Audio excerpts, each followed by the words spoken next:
Lleguemos a Génesis, capítulo 14. Descansamos de nuestro estudio allí por 2 semanas y vamos a retornar allí. Abraham ha salido de Ur de los Caldeos en los últimos capítulos. Ha salido con la promesa de Dios de darle una tierra por heredad, una nueva tierra para poseerla. Y Lot, su sobrino, ha venido con él. Pero en el capítulo 13, que fue el último capítulo que revisamos, encontramos que los pastores de Lot y los pastores de Abraham, sus rebaños han crecido tanto que sus pastores están discutiendo entre sí por tierra, por pasto y por cuestión del propio ganado que ha crecido. Recordemos que Dios ha bendecido a Abraham de una manera especial, enriqueciéndolo, y a Lot, quien ha estado alrededor de él y que ha estado junto a él en ese proceso, también ha sido bendecido. Posiblemente no de la manera que Abraham lo fue, pero ha sido bendecido.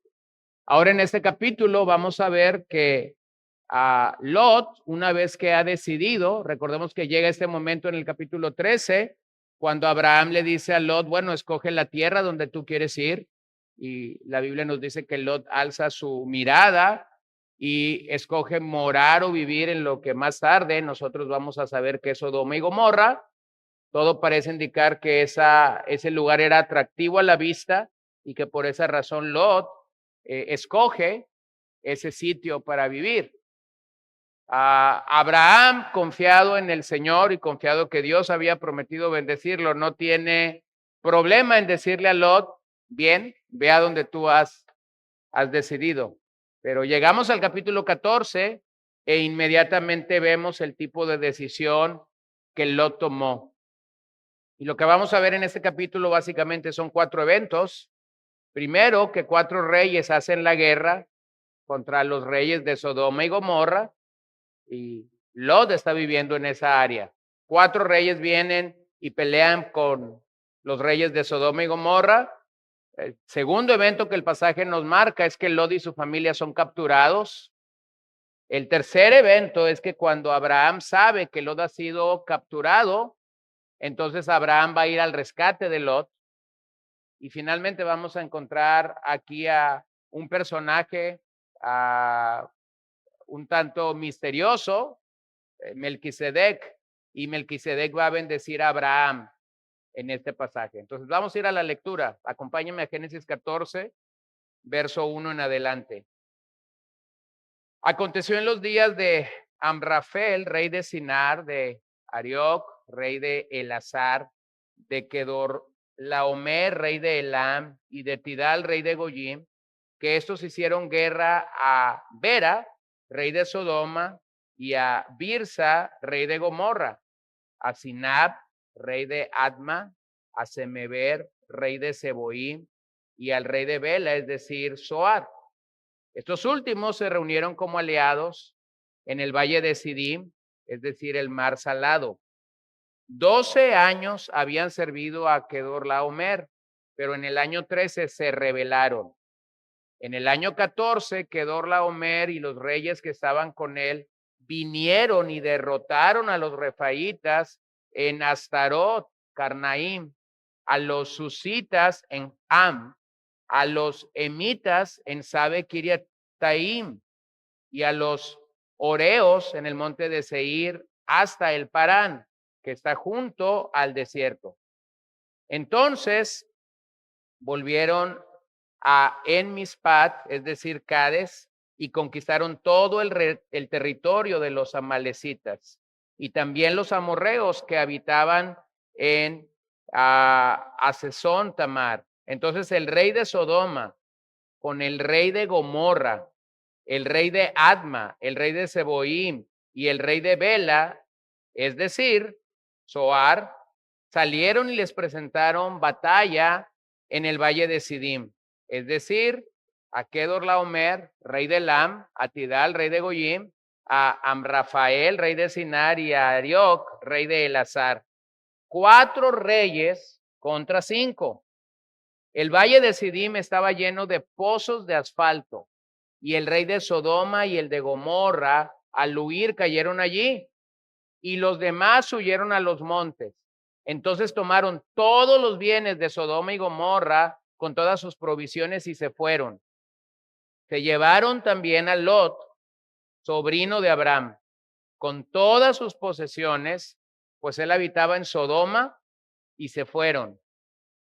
Uno de los que escaparon vino y se lo hizo saber a Abraham, el hebreo, que habitaba en el encinar de Mamre, el amorreo, hermano de Escol y hermano de Aner, y estos eran aliados de Abraham.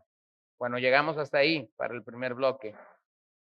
Prácticamente en los primeros versos vemos cómo se arma una trifulca, vemos cómo se arma una guerra. Los reyes que están en la región están queriendo ejercer dominio, y eso nos recuerda que no pasó mucho tiempo desde que en Génesis 3 el pecado entra a la raza humana, en el que la guerra no fuera algo extraño o algo ajeno a la civilización. Desde que el pecado entra a la raza humana, realmente nosotros, el ser humano, está en guerra por una u otra razón. No necesariamente una guerra bélica, no necesariamente una guerra que tiene que ver con territorios o situaciones de esta índole, pero yo quisiera centrarme en algo. No pasó mucho tiempo después de que Lot tomara una decisión por la mirada, por los sentimientos, por los pensamientos, para que él mismo estuviera en una batalla, para que él mismo estuviera en una guerra. Vemos a Lot ahora en un serio problema porque está prácticamente viviendo en esta región de Sodoma y Gomorra, y la batalla se ha originado allí. Hay reyes que están viniendo para tomar posesión de ese territorio y Lot se encuentra ahí. Ahora nada más pregúntate, ¿cómo es que Lot se encuentra ahí? Bueno, Lot se encuentra allí por voluntad propia.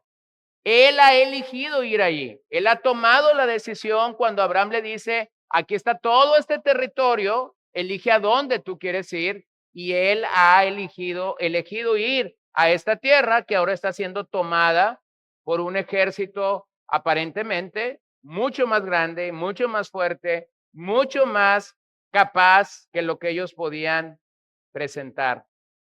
Así que vemos entonces que la raza humana realmente está siendo afectada por guerras.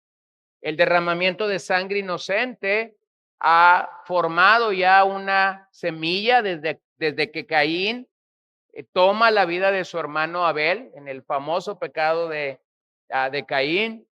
Así que dado que los corazones de estos hombres están tan llenos de orgullo, de envidia, como hemos visto en el libro de Génesis, siempre un hombre que va en contra de Dios está tratando de poner su propio imperio, está tratando de levantar su propio imperio. Claramente lo vimos en la Torre de Babel, Génesis 11. Este es el legado de Caín. Esta es la lucha que Caín origina el día que toma la vida de su hermano. Y esa es una lucha, como ya señalamos cuando estuvimos allí, que se lleva en el corazón de cada hombre. En el corazón de cada hombre hay una batalla, ya sea por agradar a Dios o por agradarse a sí mismo. Lo voy a decir de forma un poquito más ilustrativa posiblemente para ti.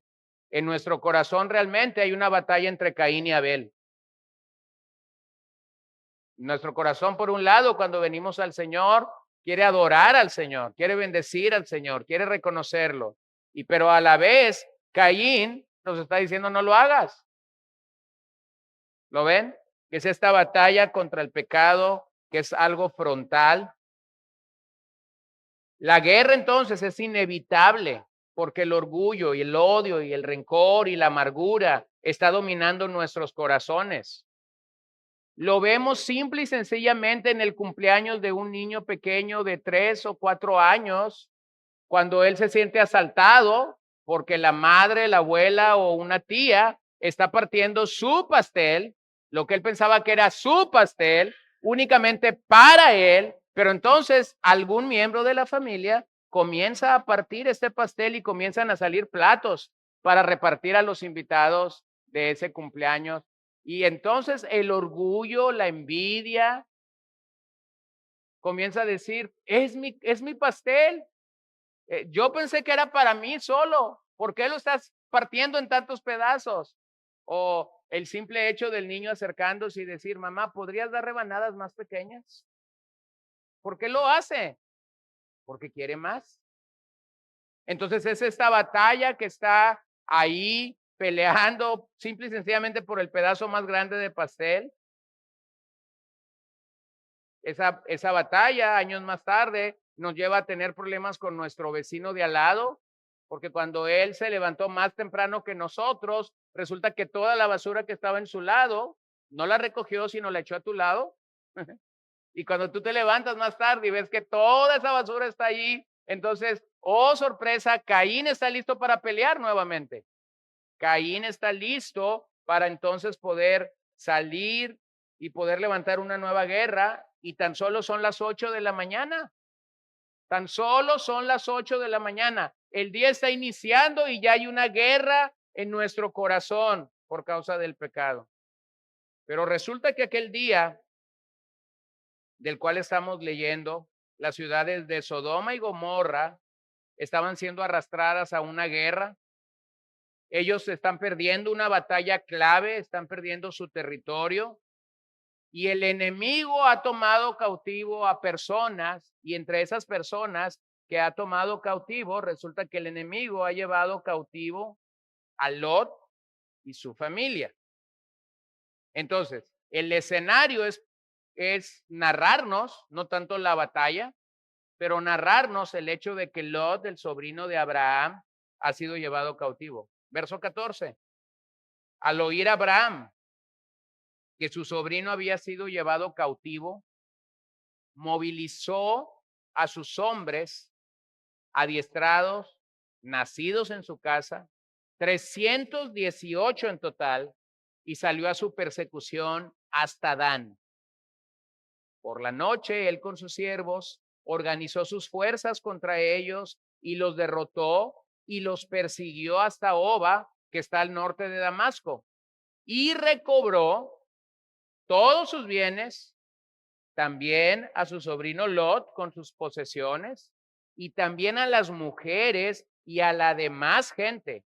A su regreso, después de derrotar a Kedorlaomer y a los reyes que estaban con él, salió a su encuentro el rey de Sodoma en el valle de Sabe, es decir, el valle del rey.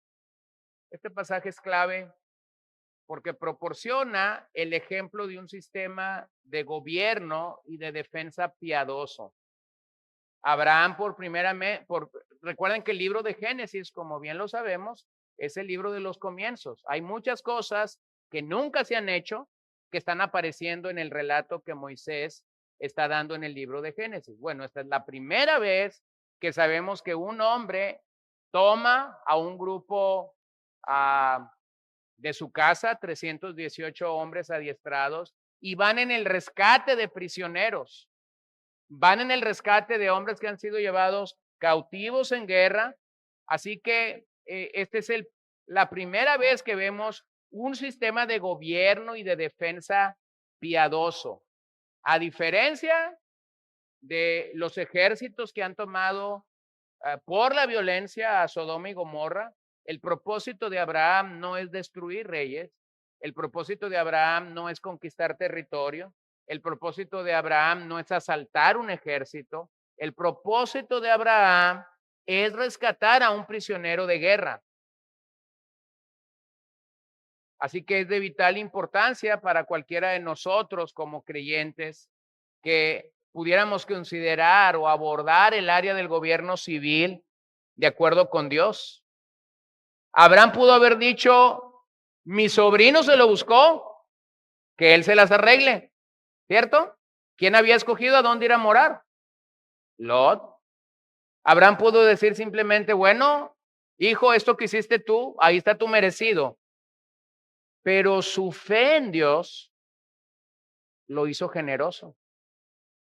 Su fe en Dios hizo que él hiciera algo que posiblemente Lot no estaba esperando que hiciera. Por lo menos en la narración vemos que Lot no está pidiendo que Abraham tuviera un acto como este. Pero entonces vemos al padre de la fe, a un hombre que ha venido saboreando lo que Dios puede hacer en nosotros. Y lo que quiero que vean es la acción de Abraham. En primer lugar, Abraham hizo un pacto o una confederación con otros líderes de la zona. Abraham no estaba controlado por por un celo imperialista que más tarde lo consumiría. No, él no estaba consumido por hacer una confederación o hacer un bloque como si esto fuera un partido político o fuera un ejército. Vemos que Abraham regresa de esta acción, del rescate de Lot, y Abraham regresa a lo mismo que él estaba haciendo. No lo vemos proponerse como un candidato, no lo vemos proponerse como un senador, como un presidente o como un alguacil.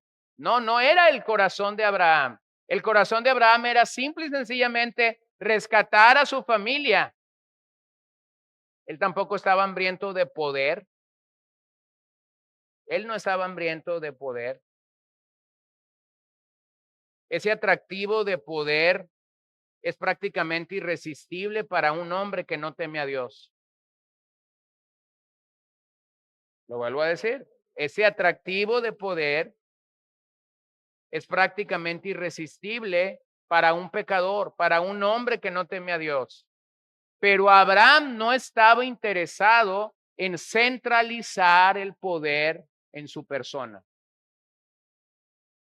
Si lo puedes observar, realmente Abraham ha hecho un acto heroico, rescatar a su sobrino, rescatar sus posesiones, rescatar a todas las mujeres que han sido tomadas. O sea, Abraham es el héroe en este pasaje. Regularmente esos momentos de cuando se hace un acto heroico como esto, pondera a una persona a una posición que no ha tenido antes. En la historia universal vemos hombres que han ido a una pelea cuando nadie quería ir, han ganado esa batalla y cuando han regresado resulta que son nombrados generales o son nombrados o son candidateados para un puesto público. Sí, pero ese no es Abraham.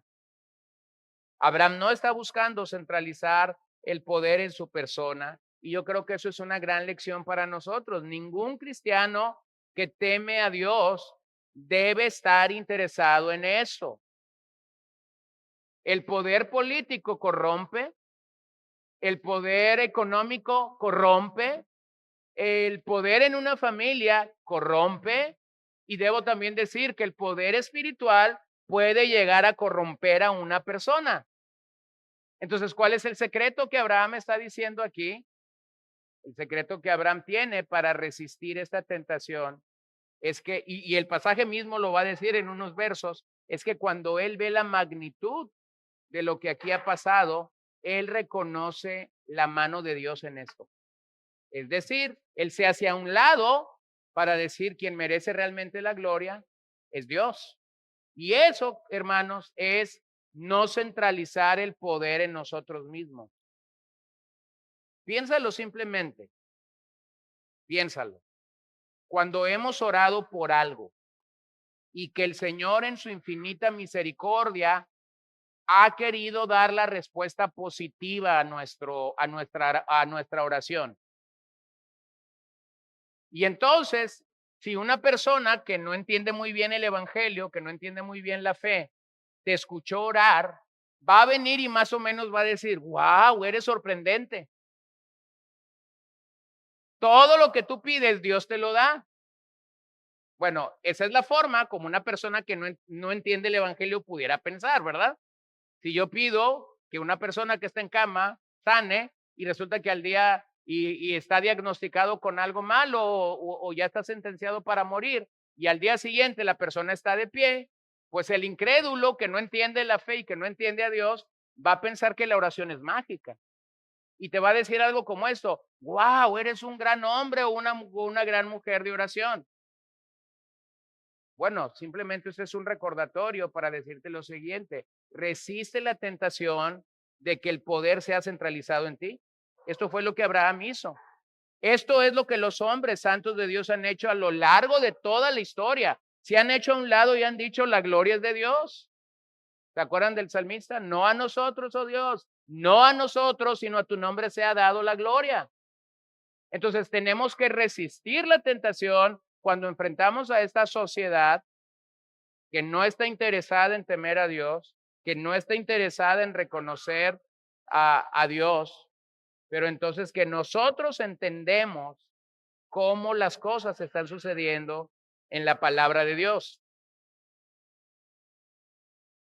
Vean cómo Abraham tiene una promesa de Dios que ya hemos visto.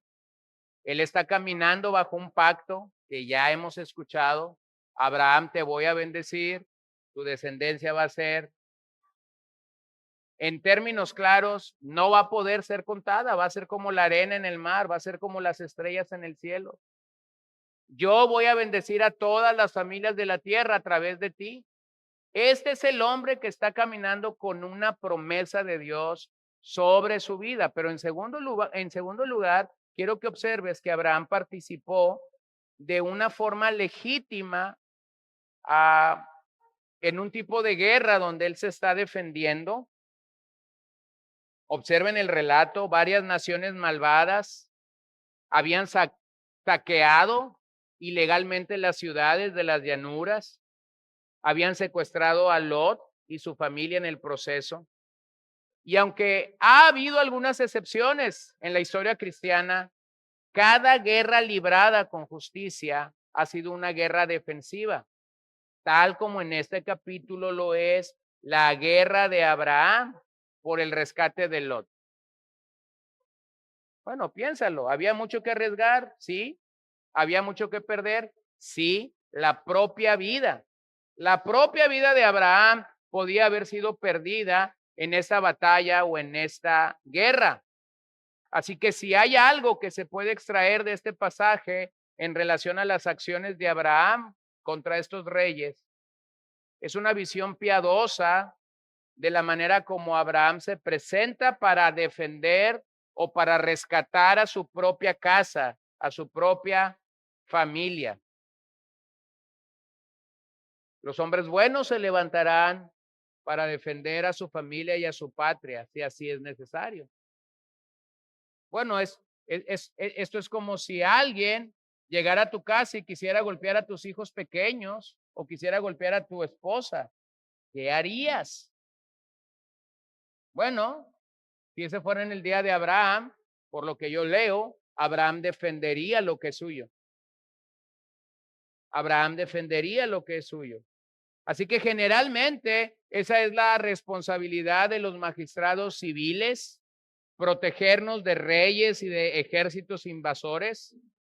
Pero cuando no hay un gobierno para proteger y para defender, entonces es responsabilidad de los jefes de familia proteger a sus familias y a sus parientes de aquellos que pudieran buscar matarlos, saquearlos o robarlos. Esa es una manera como el pasaje nos puede dar directriz. Acompáñame al verso 18. Y Melquisedec, rey de Salem, sacó pan y vino. Él era sacerdote del Dios Altísimo. Él lo bendijo diciendo: bendito sea Abraham del Dios Altísimo, creador del cielo y de la tierra, y bendito sea el Dios Altísimo que entregó a tus enemigos en tu mano. Y Abraham le dio el diezmo de todo. El rey de Sodoma dijo a Abraham: dame las personas y toma para ti los bienes. Y Abraham dijo al rey de Sodoma: he jurado al Señor, Dios Altísimo, creador del cielo y de la tierra, que no tomaré ni un hilo, ni una correa de zapato, ni ninguna cosa suya para que no diga yo enriquecí a Abraham. Nada tomaré, excepto lo que los jóvenes han comido y la parte de los hombres que fueron conmigo, Aner, Escol y Mamre. Ellos tomarán su parte. Observen que los versos que leímos en 3 ocasiones se está refiriendo a Dios como el Dios Altísimo. Como el Dios Altísimo. Primero lo hace Melquisedec, pero la tercera vez Abraham reconoce que él es el Dios Altísimo el que ha estado con él en medio de la batalla. Ahora observemos algo. Al regreso de esta batalla, cuando Abraham ha tenido la victoria, cuando Abraham ha librado a su sobrino Lot de la situación de batalla en la que se encuentra, hay 2 hombres que se acercan a Abraham. Por un lado se acerca Melquisedec, por otro lado se acerca el rey de Sodoma. Melquisedec era un personaje misterioso, aunque evidentemente en este pasaje y en otros pasajes que hablan de él, como el Salmo 110 o como Hebreos, se va a aclarar la figura de Melquisedec. Pero su nombre significa rey de justicia. Solo que hay en el Antiguo Testamento, cuando logras leer el Antiguo Testamento, te das cuenta que había 3 oficios importantes en el Antiguo Testamento: el oficio de rey, el oficio de sacerdote y el oficio de profeta. Estos son los 3 grandes oficios. Algunos les llaman ministerios, yo prefiero usar la palabra oficio para ellos. Y o eras una cosa o eras otra cosa. Es decir, regularmente el rey no era profeta ni sacerdote. Regularmente el profeta no era rey. Regularmente en la monarquía, a partir de David, usted va a encontrar que David era el rey y que entraban a la corte varios profetas y que había sacerdotes. Entonces, el rey realmente era un representante de Dios al pueblo. El sacerdote era un representante del pueblo delante de Dios, y el profeta era la voz de Dios al pueblo o al rey. Así es como funcionaban. Pero interesantemente, cuando se nos presenta esta figura de Melquisedec, se dice que él es rey de Salem y también es sacerdote. Eso es interesante, porque no vamos a encontrar en el Antiguo Testamento la historia de alguien que va a tener el título de rey y de sacerdote a la vez. Bueno, ¿qué podemos aprender? Por sus propósitos providenciales y todopoderoso, el Señor está obrando de manera sorprendente en el Antiguo Testamento con individuos como Melquisedec o como Ruth, que venían de otras tribus, venían de otros pueblos fuera de la línea de Abraham. Y sin embargo, Dios los va a usar para un propósito redentor. Sin embargo, Dios los va a usar como ejemplo de lo que la gracia de Dios puede hacer. Bueno, usted va a encontrar que Ruth la Moabita, quien no era parte del pueblo de Dios, se encuentra en el linaje de nuestro propio Señor Jesucristo. Y alguien pudiera escandalizarse de eso, pero lo que únicamente eso nos comunica es la gracia de Dios. En la gracia de Dios, Él puede usar a quien Él quiere. En la gracia de Dios, Él puede salvar a quien a Él le place, en la manera como a Él le place. Y es la manera como Melquisedec es introducido en este pasaje. Vean cómo claramente cuando llegamos al Nuevo Testamento podemos entender que el Señor usó a Melquisedec como una prefiguración de Jesucristo, como un tipo de Cristo. Al igual que Cristo, este hombre sirvió como sacerdote y como rey en la ciudad de Jerusalén. Cuando se nos dice que él era rey de Salem, bueno, los eruditos del Antiguo Testamento dicen que esa Salem llega a ser Jerusalén muchos años después. Pero hay otra distinción que tenemos que hacer, y es que los sacerdotes del Antiguo Testamento provenían de la línea de Leví, por eso eran levitas, venían de Leví, descendían de Leví. Cristo no habría estado calificado para servir como sacerdote, ya que él provenía de la tribu de Judá. En la mente judía, en el testimonio del Antiguo Testamento, en la percepción de los palestinos en días de Jesús, entonces Jesús nunca hubiese podido ser un sacerdote, porque la tribu de donde él provenía no es Leví, es Judá. Sin embargo, vean el testimonio de la propia Biblia, Salmo 110, verso 4.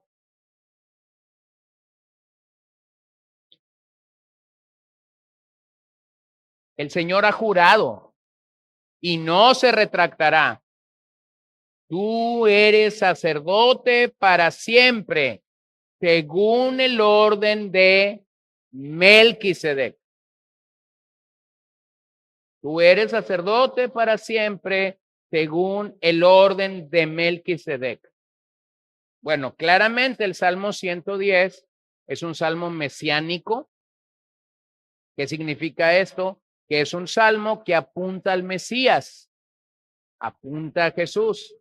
Este va a ser el salmo más citado de todos los salmos. Este es el salmo más citado en el Nuevo Testamento, Salmo 110. Vean cómo lo cita el autor de Hebreos en el capítulo 7, versículo 17. Hebreos 7, verso 17. Pues de Cristo se da testimonio. De Cristo se da testimonio. Y cita el salmo que ya leímos. Tú eres sacerdote para siempre, según el orden de Melquisedec. Entonces, el sacerdocio de Jesús no es según el orden de Leví, porque en ese sacerdocio solo pudiera haber sido sacerdote. Pero es según el orden de Melquisedec, porque en el orden de Melquisedec o en la figura de Melquisedec en este capítulo de Génesis, él sí podía ser rey y sacerdote a la vez. Entonces vean cómo el Nuevo Testamento nos da ciertamente claridad de lo que está sucediendo allí para nuestras vidas. Por lo tanto, ambos pasajes, Salmo 110, Hebreos 7, colocan el sacerdocio de Cristo en el orden legítimo de Melquisedec. Así que es prerrogativa de Dios establecer dos órdenes legítimos de sacerdotes. El hecho de que la propia Biblia declare que Jesús es sacerdote según el orden de Melquisedec no anula el sacerdocio de Leví. No está diciendo que ese sacerdocio no sirvió para los propósitos de Dios en el tiempo del Antiguo Testamento, antes de que Cristo apareciera, pero simplemente es prerrogativa de Dios poder decir, yo puedo hacerlo, yo puedo determinar que el orden a través del cual Jesús va a ministrar no es por el orden de Leví, sino es por el orden de Melquisedec. Hace unos años, cuando prediqué la epístola a los Hebreos, creo que aprendimos sobre la supremacía de Cristo en su persona y cómo es que la posición fue establecida cuando el tatarabuelo de Leví, es decir, Leví, el que inicia el linaje de los levitas, Abraham, se sometió a Melquisedec al darle un diezmo de sus bienes. Eso es algo difícil de entender cuando leemos el pasaje. Realmente no es un misterio cuando logras entender que los levitas en el Antiguo Testamento fueron sostenidos a través del diezmo que Israel entregaba para el sustento, y tenemos que ser claros en eso. Tanto el diezmo de los israelitas sostenía a los levitas como sostenía al propio templo. Y lo que la Biblia de forma general explica es que en este pasaje Abraham está entregando ese diezmo a Melquisedec de una manera simbólica de lo que años por venir va a suceder con los levitas. Observe, y yo lo dije hace unos momentos, la repetición que hay de la expresión que este sacerdote es según,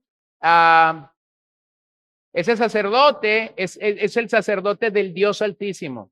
La expresión hebrea es el Elión para referirse al Dios Altísimo, y eso significa el Dios soberano.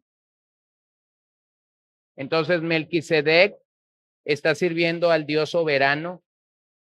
Abraham está reconociendo que el Dios soberano le dio victoria sobre sus enemigos.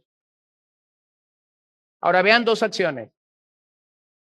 Hay dos acciones que Melquisedec está haciendo en este pasaje, comenzando con una batalla, viendo cómo la mano de Dios obró alrededor de su vida. Pero hay dos cosas que Melquisedec hizo y que nos sirven de ejemplo en nuestras propias vidas para poder avanzar en nuestro caminar cristiano. Más bien es Abraham, perdón, verso 20. Y bendito sea el Dios Altísimo, que entregó a tus enemigos en tu mano, y Abraham le dio el diezmo de todo. Y luego vean el verso 23, que no tomaré ni un hilo, ni una correa de zapato, ni ninguna cosa suya, para que no diga, yo enriquecí a Abraham. Nada tomaré, excepto lo que los jóvenes han comido y la parte de los hombres que fueron conmigo. Aner, Escol y Mamre. Ellos van a tomar su parte. Yo quisiera que observaran aquí claramente lo que el pasaje nos está mostrando. Una acción de Abraham, una acción de Melquisedec. Abraham diezmando de los bienes que había ganado en batalla, y Melquisedec hospedándoles. Dos cosas. Bueno, déjenme lo veo por separado. Esta es la primera vez que se menciona la palabra diezmos en la Escritura. Vuelvo a lo mismo. Es un libro de comienzos, es un libro donde hay muchas cosas sucediendo por la primera vez. ¿Cómo entendemos lo que Abraham está haciendo en este pasaje? Bueno, el diezmo, simple y sencillamente en este pasaje, está expresando gratitud y reconocimiento a Dios. Gratitud y reconocimiento a Dios. Lo que Abraham está haciendo es dar una expresión de gratitud y de reconocimiento a Dios. Yo creo que esa expresión de reconocimiento y de gratitud a Dios puede perderse tan fácilmente en nuestros días. Vivimos en días de mucha mezquindad, donde no tenemos la disciplina, y yo voy a cambiar la palabra diezmo aquí, voy a usar la palabra el acto de dar. No tenemos la disciplina de dar al Señor de la manera que Abraham lo está haciendo aquí. Yo sé que después lo que Abraham está haciendo aquí es extraordinario. Después va a venir todo un sistema levítico, van a venir cosas porque Moisés legisla sobre el diezmo. Después va a venir el Nuevo Testamento, y en el Nuevo Testamento Pablo va a usar la palabra ofrenda. Y entonces eso nos ha metido en una batalla campal que no es de nuestra época, es de todas las eras, entre los que creen que sí diezmamos, entre los que creen que sí ofrendamos, pero esa batalla nos lleva a algo irreal. Yo lo he dicho de esta manera. Bueno, si usted no cree en el diezmo, entonces todavía la Biblia usa la palabra ofrenda en el Nuevo Testamento. ¿Usted ofrenda como dice la Biblia? Bueno, ¿cómo dice Pablo que se ofrenda? Según Dios lo prosperó. Entonces el asunto está muy sencillo. Te prosperó poquito, entonces tú ofrendas poquito. Te prosperó muchote, entonces tú ofrendas muchote. O sea, porque es como Dios ¿qué? Te prosperó, ¿verdad? Entonces, bueno, eso es una batalla campal entre entre gente que cree en el diezmo, gente que no cree en el diezmo y solamente cree en la ofrenda.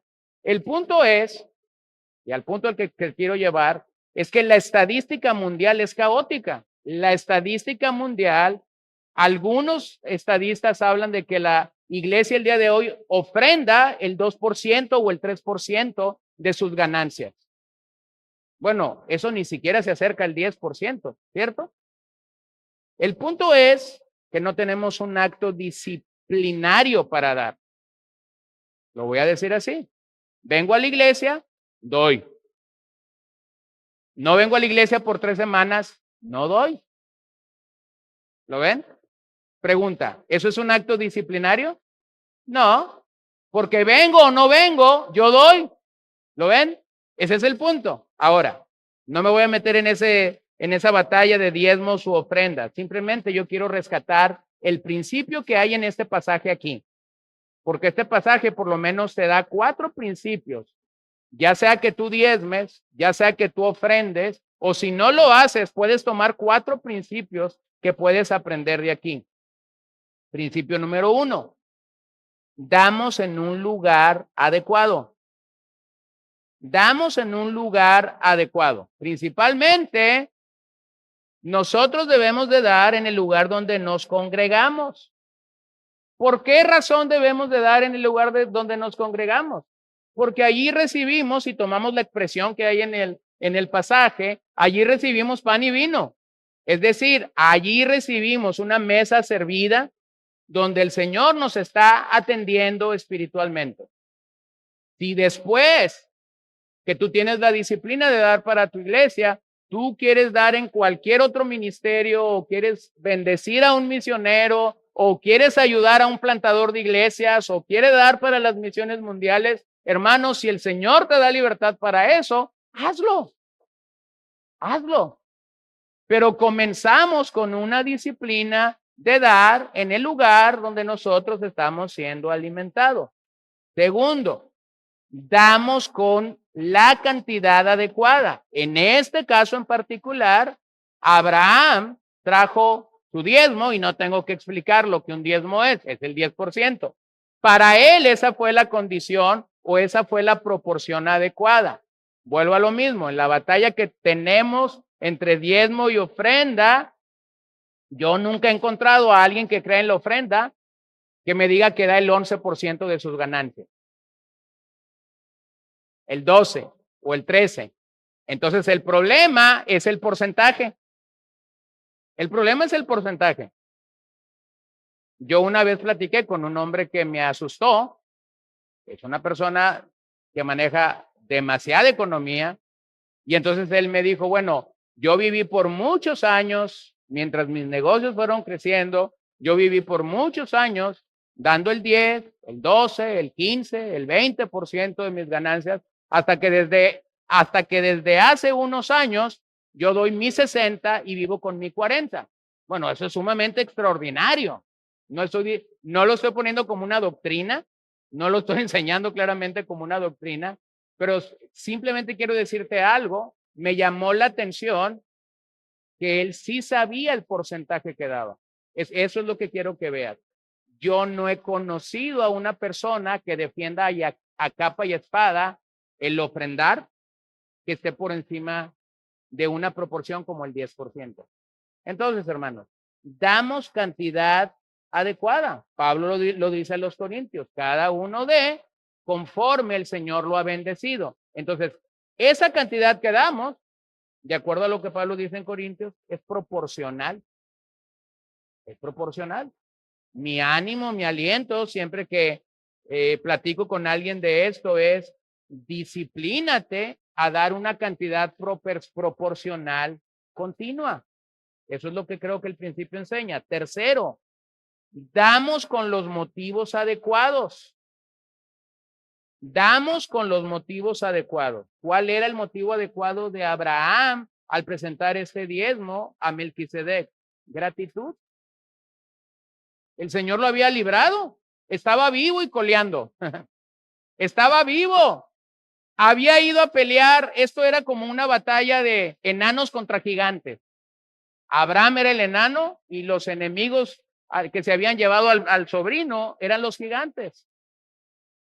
Y entonces cuando Abraham se presenta, claramente él quiere dar gratitud, él quiere glorificar al Elyon, al Dios Altísimo, al Dios soberano. Él no está interesado en ganar un lugar en la iglesia, él no está interesado en manipular a nadie para decir, mira, traje tanto a la iglesia, ¿qué lugar voy a obtener por eso? ¿De qué me vas a hacer líder? No, esa no es la motivación de Abraham. La motivación de Abraham es, quiero glorificar al Señor, quiero agradar al Señor, quiero dar gracias al Señor. Y lo cuarto que yo creo que el pasaje nos enseña es que debemos dar en el momento adecuado. En el momento adecuado. ¿Cuál fue el momento en el que Abraham dio? Inmediatamente. Inmediatamente cuando sabe que Dios lo ha bendecido, inmediatamente cuando sabe que ha visto la mano de Dios sobre su vida, es que él entonces viene y da. Hermanos, Dios te bendijo, Dios te prosperó en algo. No tardes, no retardes tu dar. Si lo haces así, créeme que mi corazón y mi mente va a encontrar más que una avenida para decirme por qué no debo yo de hacerlo. Mi mente va a racionalizar,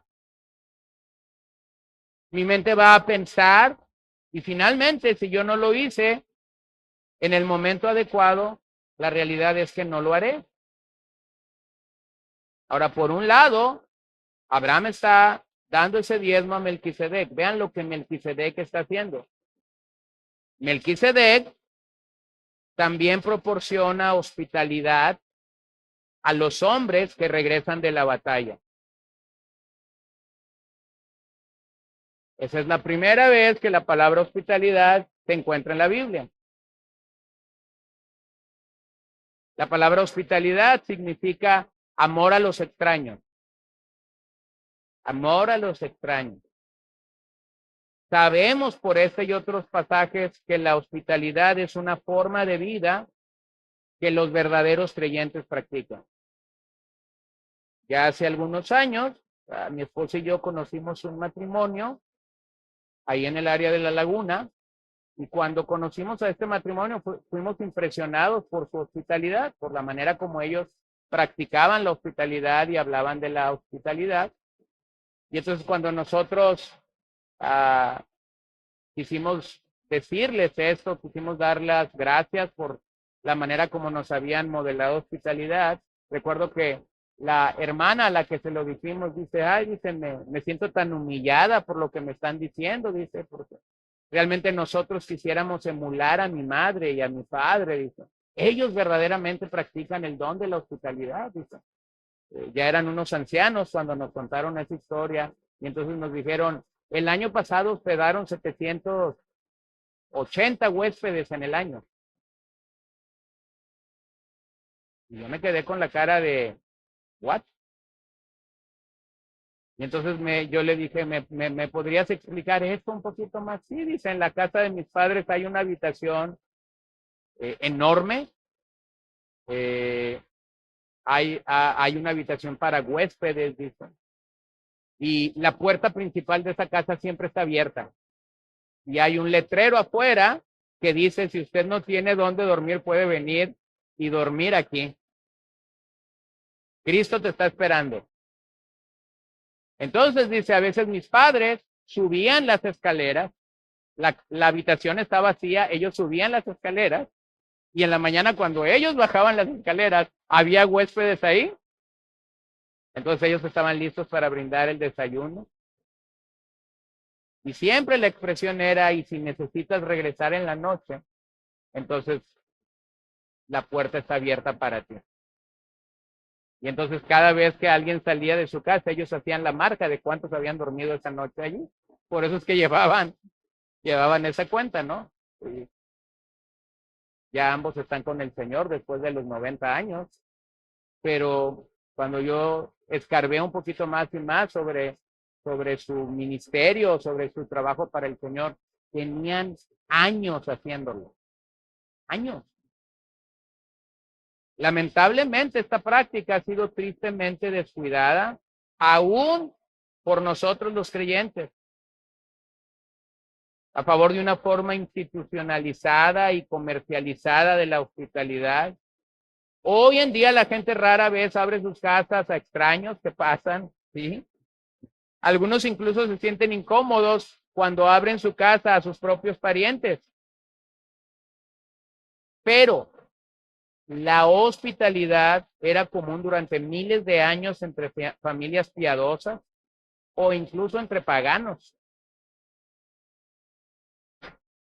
El otro día una hermana nos dijo que su familia la había visitado y yo quise hacer la pregunta, ¿y cuántos eran? 20, me dijo. Y yo lógicamente digo, ¿20 con ustedes o sin ustedes? No, dice, éramos 20 en total. Bueno, no es un número pequeño, no es un número enorme, pero cuenta, ¿no? Cuenta. Especialmente cuando llegas al Nuevo Testamento, te das cuenta que era la forma, en las epístolas de Juan es claro, era la forma como los predicadores itinerantes, es decir, aquellos que viajaban de ciudad en ciudad, llevando el evangelio, llegaban a la casa de los creyentes los recibían, ellos estaban en esa ciudad ministrando y después iban a otra ciudad y a otro pueblo y a otra aldea y no usaban los sistemas públicos de hotelería que había en aquellos días, era de mala reputación. Y la historia de la iglesia así lo presenta, ¿no? La hospitalidad debería caracterizar especialmente a aquellos, de acuerdo a 1 Timoteo 3, aquellos que ministran, pastores y ancianos, deberían tener puertas abiertas en su casa. Ahora vean ahí al final, Melquisedec bendijo a Abraham de manera similar. Cómo los sacerdotes levíticos van a bendecir al pueblo en años posteriores. La famosa bendición sacerdotal de Números 6:23.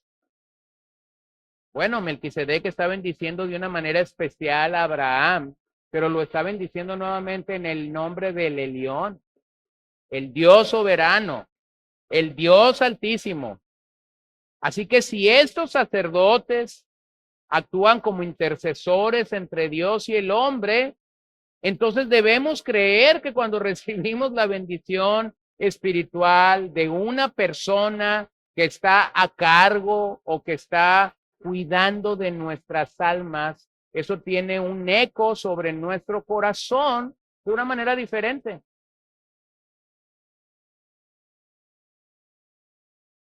Cuando aquellos hombres que están fungiendo, no estoy diciendo que usted llame a sus pastores sacerdotes, pero tenemos que entender que la función de un pastor el día de hoy pudiera ser comparada con la función de un sacerdote en el Antiguo Testamento. Y había una maravillosa expresión cuando los sacerdotes daban esa bendición sacerdotal, según Números 6:23. Bueno, posiblemente no tendríamos que usar la fórmula,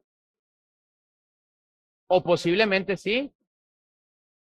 No es una regla, posiblemente sí.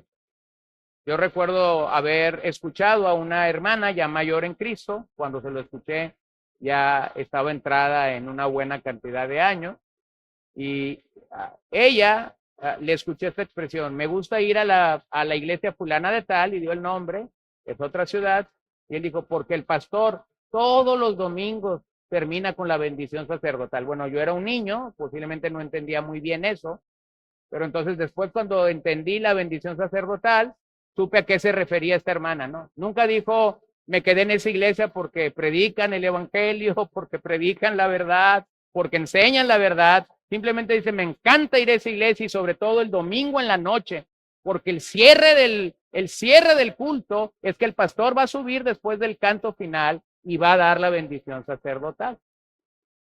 Bueno, eso es lo que quiero que entiendas. Melquisedec está bendiciendo a Abraham de una manera muy similar. A Jesús se le llama sacerdote para siempre según el orden de Melquisedec. Este es el único sacerdote que puede reconciliar a los pecadores con Dios. Y finalmente vemos que el crédito por la victoria sobre una coalición militar es dada correctamente a Elión, no a Abraham, sino que la victoria está siendo reconocida para el Dios soberano. Esto va a demarcar un estilo en la forma como las grandes victorias del Antiguo Testamento se dieron. Las grandes victorias del Antiguo Testamento se dieron a través de un Dios soberano y de cosas ilógicas, ¿no? ¿Se acuerdan de Jericó? Una batalla sumamente ilógica. ¿Cómo que las murallas de Jericó caen nomás por dar vueltas? ¿Cómo que las murallas nomás caen porque gritaron? Bueno, es que entiéndelo, hermano. No era Josué, no era la estrategia de Josué, era Dios derribando las murallas de Jericó. O está Josué en medio de la batalla y él ora y él dice: Sol, detente Gabaón, y tu luna en Najalón. Bueno, él no entendía el mundo de cómo la tierra y el sol interactúan. Alguien pudiera decir: aquí hay un error. Bueno, Josué no era un experto en la luna, el sol y la tierra, pero Dios entendió la oración. No era el sol y la luna lo que se tenía que detener, era la tierra, pero el Señor entendió la oración. Y lógicamente, pero nuevamente hay una victoria, porque no es Josué, es Dios. O vamos a ver en Éxodo que el Mar Rojo se abre para que los israelitas crucen por seco, y ese mismo Mar Rojo se cierra cuando los enemigos entran. Bueno, ese no es la vara de Moisés, ese es Dios. Y lo que tenemos que entender, yo creo, es que el pasaje que estamos leyendo va a poner una semilla al resto de la Escritura, va a poner un precedente al resto de la Escritura de que Elión, el Dios soberano, va a dar victoria a los suyos en el momento que Él así lo crea conveniente.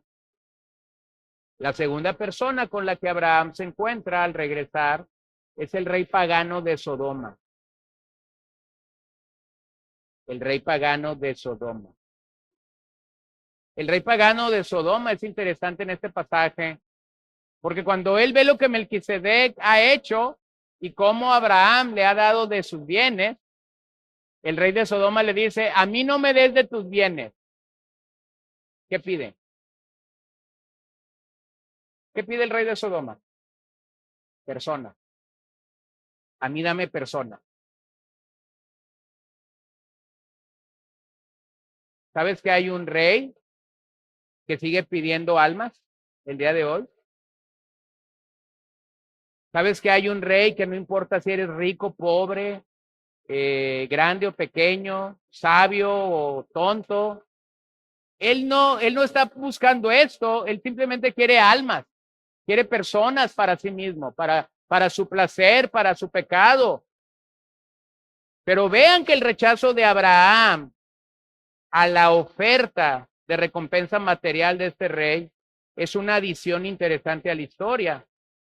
Es por el testimonio de Abraham que queda claro que su única motivación era la gloria de Dios. Abraham no le daría a un rey pagano el mérito de enriquecerlo, porque Abraham tiene claro algo: yo sirvo al Dios verdadero, yo sirvo al Dios vivo. Entonces, vean que la tentación que Abraham tiene con el rey de Sodoma es muy similar a la que Jesús enfrentó en el desierto, cuando el diablo le ofreció todos los reinos de esta tierra a cambio de renunciar al plan redentor del Padre. Entonces, vean desde el principio esta batalla, nuevamente, como lo hemos dicho desde que empezamos Génesis, entre la simiente de la mujer y la simiente de la serpiente.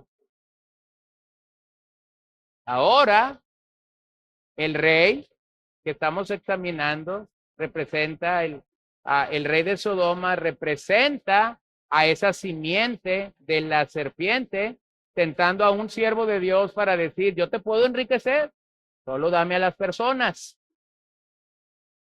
Así que Abraham va a terminar elevando sus manos a Dios, testificando de las bendiciones que vienen solo de Dios, Y esa perspectiva marcó a Abraham a lo largo de su vida. En Egipto esperaba máxima resistencia del faraón, pero Dios obligó a Faraón a bendecir a Abraham. Luego Abraham ofreció la primera opción de tierra a Lot, de manera que nadie pudiera decir que Abraham había excluido a Lot de la mejor tierra.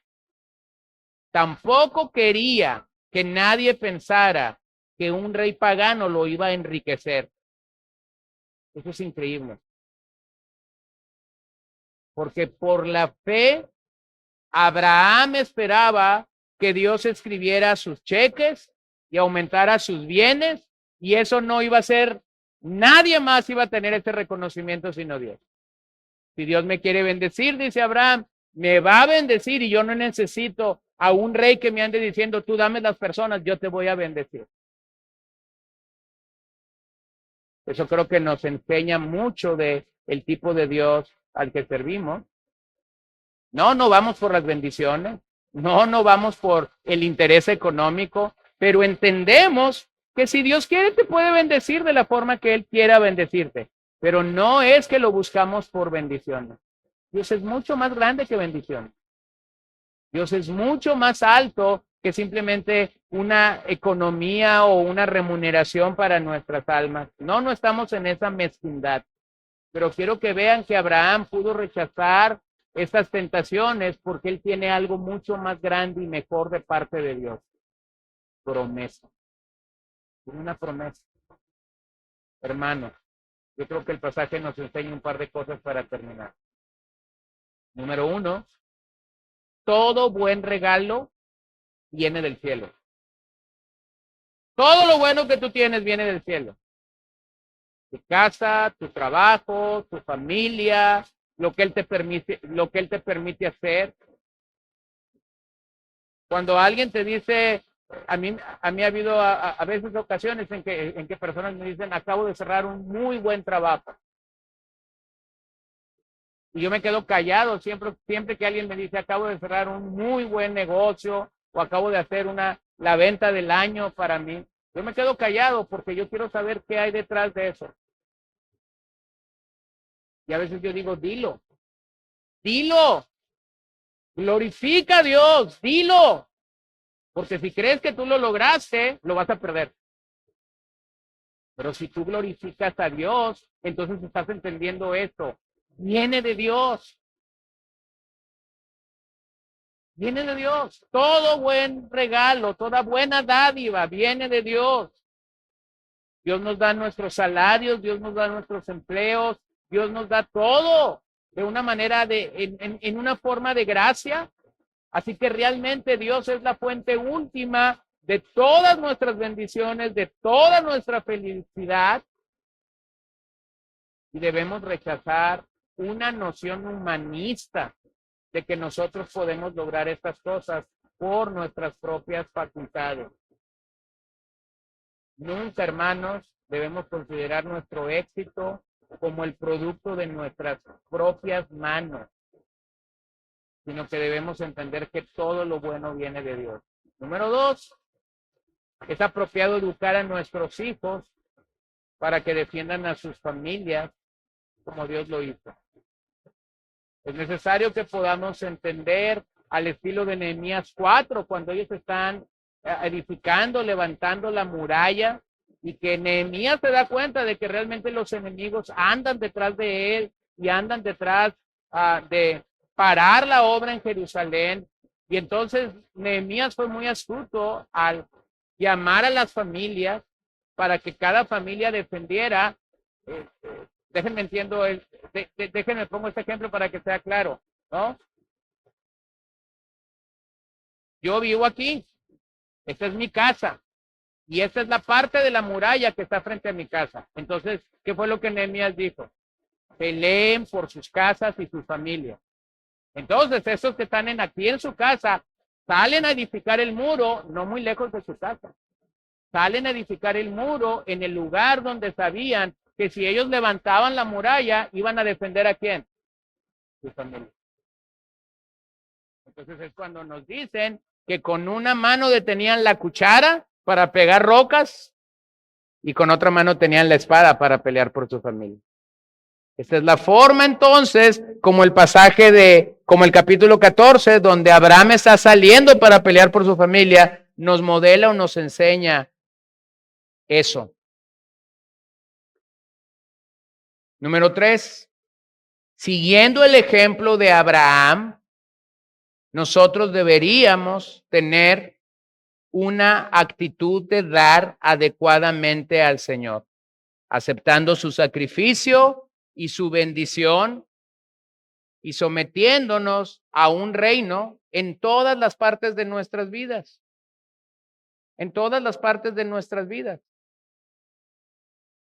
Bueno, yo he sabido de un par de creyentes que cuando bajan a las aguas o se van a bautizar, alguien les dice, tu cartera, quita tu cartera.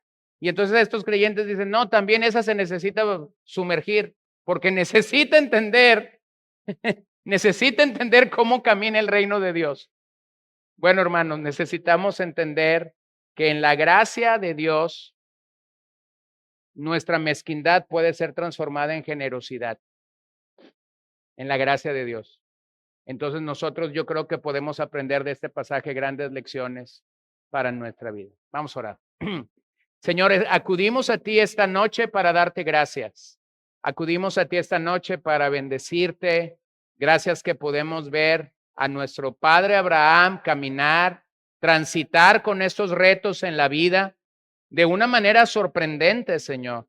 Yo quisiera rogarte que pudiéramos reconocer en este pasaje la verdad de que somos alentados y de que somos animados para reconocer que todo don perfecto proviene de ti.